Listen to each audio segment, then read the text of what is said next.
Welcome to K5 TV.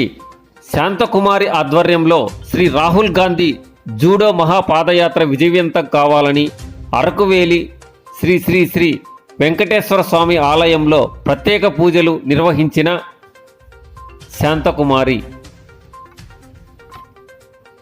Andhra Pradesh Congress committee రాష్ట్ర అధ్యక్షులు సాకే శైలజానాథ్ గారి ఆదేశాల మేరకు అరకువేలి నియోజకవర్గం అరకువేలి మండలంలో ఆంధ్రప్రదేశ్ కాంగ్రెస్ కమిటీ రాష్ట్ర ప్రధాన కార్యదర్శి శ్రీమతి పాచిపెంట శాంతకుమారి ఆధ్వర్యంలో శ్రీ శ్రీ శ్రీ వెంకటేశ్వర స్వామి ఆలయంలో మాజీ ప్రధానమంత్రి స్వర్గీయ ఇందిరాగాంధీ మనవడు మరియు మాజీ ప్రధానమంత్రి స్వర్గీయ రాజీవ్ గాంధీ కుమారుడు శ్రీ రాహుల్ గాంధీ గారు ఈరోజు కన్యాకుమారి నుండి కాశ్మీర్ వరకు చేపడుతున్న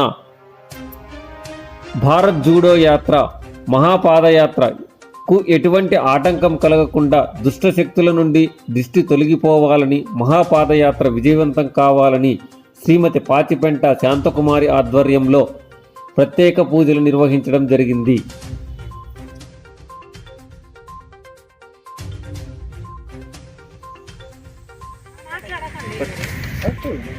ఈరోజు భారతదేశ వ్యాప్తంగా భారతదేశ శ్రేణులుగా కాంగ్రెస్ పార్టీ నుండి మా యొక్క యువనేత అయినటువంటి శ్రీ గౌరవ రాహుల్ గాంధీ గారు పాదయాత్ర చేపట్టడం జరుగుతుంది. కనుక ఈ పాదయాత్రకు సంఘీభావంగా ఈవేళ అరకువేలి నియోజకవర్గం అరకువేలి మండల కేంద్రంలో వెంకటేశ్వర స్వామి ఆలయంలో పాలు పోసి ఘనంగా నిర్వహించడం జరిగింది. రాహుల్ గాంధీ గారు పాదయాత్ర విజయవంతం జరగాలని కనుక ఈవేళ సంఘీభావంగా మా యొక్క యువనేత రాహుల్ గాంధీ గారు రాబోయే 2024కి ప్రధానమంత్రి అవ్వాలని భారతదేశ ప్రజలందరూ కూడా సురక్షితంగా ఉండడానికి కోసం ఈవేళ రాహుల్ గాంధీ గారు భారత్ జోడో పాదయాత్ర కన్యాకుమారి నుండి కాశ్మీర్ వరకు 3570 కిలోమీటర్ పాదయాత్ర చేపట్టడం జరుగుతుంది. కనుక ఈవేళ కూడా మన యొక్క రాహుల్ గాంధీ కొరకు మన యొక్క కాంగ్రెస్ పార్టీ శ్రేణులందరూ కూడా పాదయాత్ర సంఘీభావం కూడా తెలియజేయడం జరుగుతుంది. రాహుల్ గాంధీ గారి నాయకత్వం, రాహుల్ గాంధీ గారి నాయకత్వం, గారి నాయకత్వం, గారి నాయకత్వం, గారి నాయకత్వం.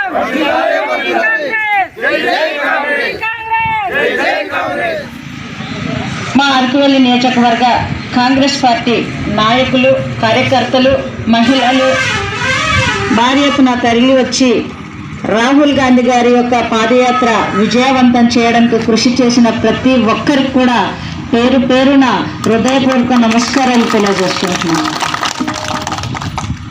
ఇలాగే రాహుల్ గాంధీ గారు దేశ ప్రధాని 2024 నాటికి ప్రధానమంత్రి కావాలని వారి యొక్క ఆశీస్సుల కోసం మనం నిరంతరం కష్టపడాలని ప్రతి ఒక్కరికి కోరుకుంటున్నా. ఈవేళ రాహుల్ గాంధీ గారు ఉన్నారు కాబట్టి మనం అందరూ కూడా ఇలా ఉన్నాం. గాంధీ కుటుంబం లేనిది భారతదేశంలో చరిత్ర లేదు. కనుక భారతదేశంలో ఒక చరిత్రని సృష్టించిందంటే అది గాంధీ కుటుంబం అని మీకు తెలియజేస్తున్నా. స్వతంత్రం వచ్చి 75 సంవత్సరాలు గడిచింది. ఈవేళ స్వతంత్రంగా బతికే హక్కు ఒక కాంగ్రెస్ ప్రభుత్వమే ఇచ్చింది. ఈనాటి బీజేపీ ప్రభుత్వం వచ్చాక, వైసీపీ ప్రభుత్వం వచ్చాక ఈ స్వతంత్రం పోయి అతలాకుతలంగా మారిపోయినటువంటి పరిస్థితులు మనకు ఇప్పుడు ఏర్పడ్డాయి. అంటే ధరలు పెరుగుదల విపరీతంగా పెరిగిపోయాయి. అలాగే ప్రభుత్వ శాఖలన్నీ కూడా ప్రైవేట్ శాఖల్లో తీసుకెళ్ళడం, ఈ యొక్క దుర్మార్గమైన ఆలోచనని అడ్డుకట్ట వేయాలంటే కాంగ్రెస్ పార్టీ, కాంగ్రెస్ ప్రభుత్వం, రాహుల్ గాంధీ కుటుంబం, గాంధీ కుటుంబం ఉంటే మాకు ఈ సభ్యంగా జరుగుతుందని కోరుకుంటున్నా. కనుక మనమందరూ కూడా చరిత్రలు చెప్పుకునే విధంగా రాహుల్ గాంధీ గారి కోసం నిరంతరం కృషి చేయాలని గ్రామ స్థాయి నుండి మండల, పంచాయతీ, అలాగే జిల్లా స్థాయి, అలాగే నేషనల్ వరకు, ఆల్ ఇండియా లెవెల్ వరకు మనం రాహుల్ గాంధీ ప్రధానమంత్రి కోసమే మనమందరూ కూడా కృషి చేయాలని మిమ్మల్ని కోరుకుంటూ, ఈ వచ్చిన ప్రతి ఒక్కరు కూడా రాహుల్ గాంధీ గారి యొక్క గోడ పత్రికల పేపర్లన్నీ కూడా ఇస్తాను.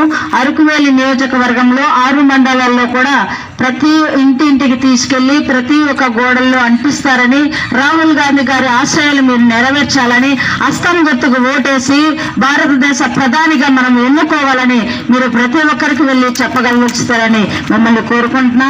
ఇవాళ ఉద్యోగాలు లేని పరిస్థితులు ఏర్పడ్డాయి, ఇవాళ ఉపాధి అవకాశాలు లేని పరిస్థితులు ఏర్పడ్డాయి, ఇవాళ ఖనిజ సంపదలు భారతదేశంలో ఉన్నటువంటి ఖనిజ సంపదలు దోచుకోవడానికి ఈవేళ బీజేపీ ప్రభుత్వం వచ్చిందని, దాన్ని తరిమి కొట్టడానికి మనమందరూ కూడా సిద్ధం కావాలని, 2 లక్షల ఉద్యోగాలు తీస్తాను సంవత్సరానికి అని చెప్పిన భారతదేశ ప్రధాని ఈవేళ ఒక్క ఉద్యోగం తీయలేని పరిస్థితి ఏర్పడింది. ప్రత్యేక హోదా ఇస్తానని భారతదేశ ప్రధాని నరేంద్ర మోడీ గారు చెప్పారు. కానీ ఇవాళకి ప్రత్యేక హోదా రాలేని పరిస్థితి ఏర్పడింది. ప్రత్యేక హోదా ఇచ్చేది తెచ్చేది కాంగ్రెస్, అది రాహుల్ గాంధీ కుటుంబంతోనే సాధ్యం. ప్రత్యేక హోదా తొలి ప్రధానమంత్రి అయిన వెంటనే సంతకం పెడతానని రాహుల్ గాంధీ గారు మాట ఇవ్వడం జరిగింది. ఈ ప్రత్యేక హోదా మన ఆంధ్ర రాష్ట్ర ప్రజల హక్కు అని మిమ్మల్ని తెలియజేస్తున్నా. ఇవాళ విశాఖ స్టీల్ ప్లాంట్ లో 50,000 జనాభా గల కుటుంబాన్ని పోషిస్తున్నటువంటి స్టీల్ ప్లాంట్ ని ప్రైవేటీకరణ చేస్తానంటే మనం ఒప్పుకుంటామా? కాంగ్రెస్ పార్టీ తెచ్చింది, కాంగ్రెస్ పార్టీ పునరుద్ధరించింది, దాన్ని నిర్వీర్యం చేస్తే ఒప్పుకునే ప్రసక్తి లేదు అనేసి రాహుల్ గాంధీ మాట ప్రకారంగా మేము తెలియజేస్తున్నాం. విశాఖ స్టీల్ ప్లాంట్ ప్రైవేటీకరణ తక్షణమే ఆపాలని మేము కాంగ్రెస్ పార్టీ నుండి నరేంద్ర మోడీ గారికి, అలాగే మా యొక్క రాష్ట్ర ముఖ్యమంత్రి జగన్మోహన్ రెడ్డి గారు కూడా తెలియజేయడం జరుగుతుంది. కనుక ప్రత్యేక హోదా అనేది మనం ఇచ్చి తీర్థం, విశాఖ స్టీల్ ప్లాంట్ కూడా నిలబెట్టి తీర్థం, మన ప్రాణ త్యాగలైన చేసే కాపాడే హక్కు మా కాంగ్రెస్ పార్టీకి ఉందని మిమ్మల్ని తెలియజేసుకుంటున్నాం. అలాగే పెరిగిన ధరలు తక్షణమే తగ్గించాలని రామ్లీల మైదానంలో 4వ తారీఖున మా ఒక యువనేత అయినటువంటి రాహుల్ గాంధీ గారు పోరాటం చేస్తే సుమారుగా 6 లక్షల జనాభా యొక్క పైబడే వచ్చారు. కిటకిటలాడిపోతుంది భారతదేశంలో.